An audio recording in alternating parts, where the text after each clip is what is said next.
اللہ اللہ اللہ اللہ اللہ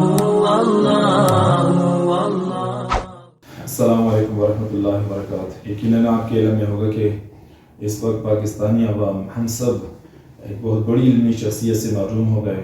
حضرت مولانا مفتی ظفر علی خان صاحب دنیا میں نہیں رہے، تشریف لے گئی دنیا سے، اور ہم سب کو، پوری قوم کو غمزدہ اور دکھ میں چھوڑ گئے۔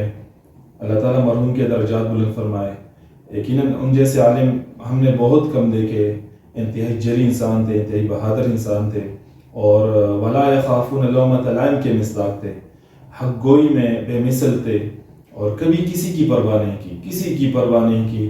اور سب سے بڑھ کر بات جو ہے اور وہ یہ کہ محقق انسان تھے، بہت بڑے محقق تھے، درس و تدریس کے شعبے سے منسلک رہے کچھ 40 سال سے زیادہ، اور میں تو یہ سمجھتا ہوں کہ ان جیسے لوگ بہت کم پیدا ہوں گے، اور ان کی وفات کو میں قومی سانحہ سمجھتا ہوں۔ یقین کرے دل غمزدہ ہے، صبح سے سوچ رہا ہوں کہ سارے علماء چلے گئے، کچھ 2020 میں میرے خیال میں 50 سے اوپر کے علماء چلے گئے، پتہ نہیں آخر میں کیا ہوگا، اور قیامت کی نشانیاں ہیں، آخر میں پتہ نہیں کون لوگ آئیں گے اور کیا کریں گے، امت کو کیسے گائیڈ کریں گے۔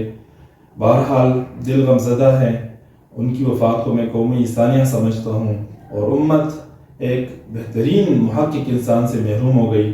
اللہ تعالیٰ مرحوم کے درجات بلند فرمائے، اللہ تعالیٰ ان کی برکات ہم سب کو نصیب فرمائے۔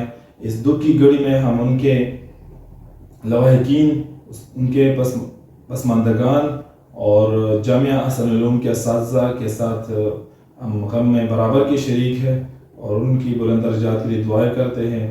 اور آخر میں یہ کہوں گا کہ ان العین تدمع والقلب يحزن ولا نقول الا ما يرضي ربنا وإنا بفراقه لمحزونون۔ کافی غمزدہ ہیں، اور دعا گو ہے کہ اللہ تعالیٰ ان کے درجات بلند فرمائے۔ السلام علیکم ورحمۃ اللہ وبرکاتہ۔